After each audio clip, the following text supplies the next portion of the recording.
When Helen Whitelaw was diagnosed with motor neurone disease in May of last year, her speech deteriorated rapidly. Well, she hoped to be able to record her voice for a communication aid, but sadly, she wasn't able to. But thanks to Helen's appearance on Tipping Point back in 2019, engineers were able to use audio recordings to reconstruct her voice and give her back the power of speech. We're going to speak to Helen very shortly and her daughter Gillian. But first, here's the moment that I was able to surprise them from the Tipping Point studio yesterday to see how she's been getting on. Helen, how are you? Oh, it's so lovely to see you. Look, this was the last time we met as well, was right here on the set. I think it might have been the last time I was able to have a lovely hug as well. Congratulations. The guys have been able to help you with your voice, haven't they, off the back of the performance on Tipping Point? It's been great. They've been able to pull the voice and use it as part of a voice banking technique to mean that when she speaks, it's got more than a hint of her. I think she's just typing something. Couldn't have done it without you. That's amazing. And that's you talking as well, Helen. That's fabulous. Black counter should Come go. to Mama. There was one moment when you looked at the machine and you were calling to the counters and you said, come on, come to Mama. Does your synthesised voice, does it have that phrase? Can it say, come to Mama? Come to Mama. Amazing. Absolutely amazing.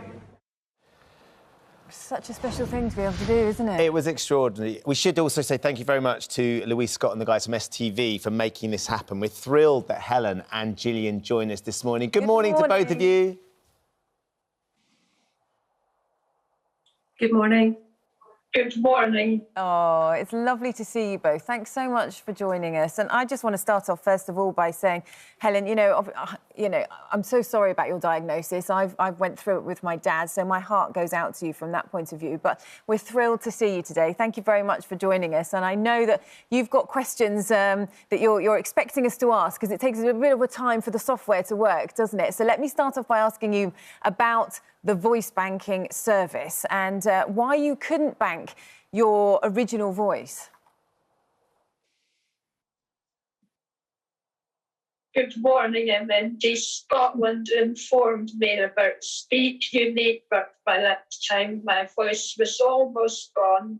I was struggling to communicate and getting extremely frustrated and annoyed when people could not understand what I was saying.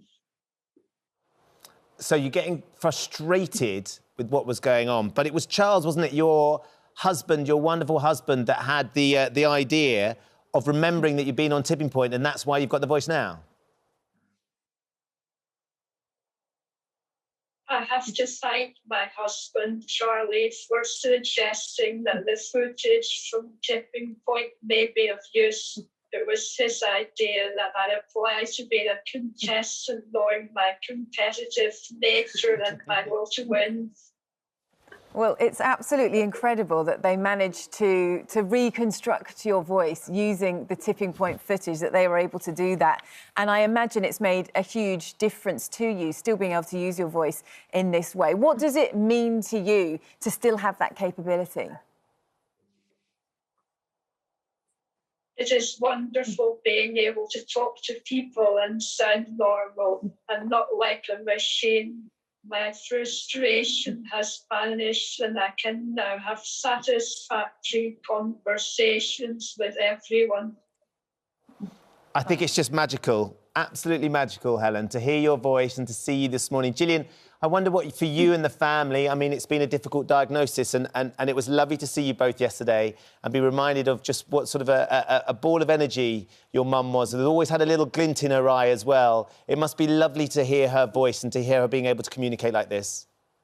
It's just the best. I think we thought that all hope was maybe lost, and it's not been, because I think you lose so much with MND to still have that voice is something. She's lost so much, so many movements in her body, etc. But to still have that voice, it's something that is yours and it identifies you, and we can recognise her when we're having FaceTimes or or things like that. So it's fabulous. It's lovely. And it's amazing, isn't it, what technology is able to do these days. Sadly, for a lot of patients with motor neuron disease, it's their voice that is affected, and they can't always have this software, can they? So it's great to see that it's worked in your mum's case.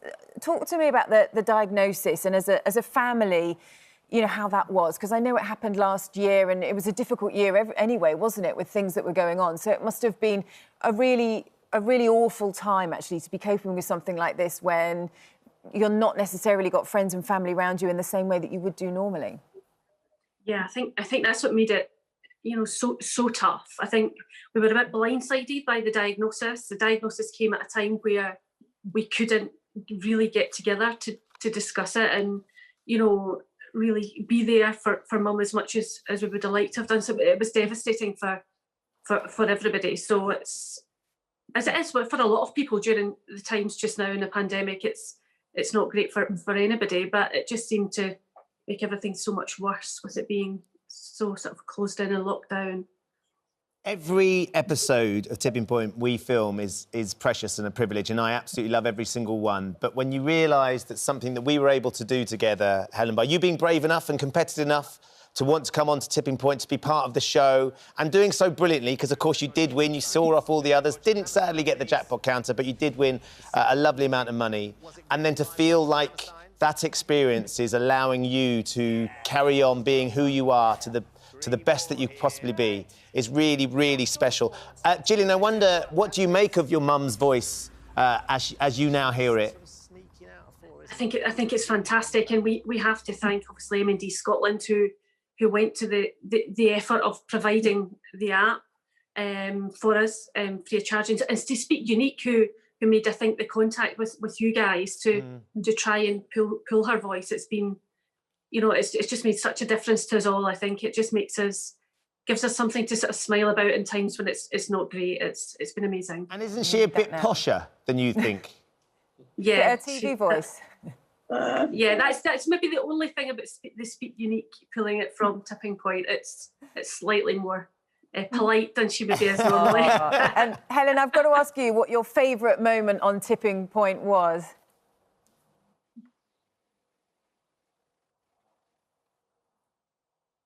My favourite moment had to be meeting the lovely Ben Shepherd, and secondly, winning. I enjoyed my 2 hugs at the end of the show. Ben was a great host, and his charm settled everyone's nerves. He's good like that, isn't he? And he does give good hugs. Oh, listen, it's so lovely to meet you both. Thank you so much for talking to us this morning, and especially with your newfound voice. It's a really special thing to hear. I love that you were minding your P's and Q's, and you're more posh with us than you are with the family as well, Helen. I can well believe it. It's so lovely to see you. Thank you for joining us and sharing your story today. Yeah, sending so much love. Thank you. Thanks, guys. Thanks.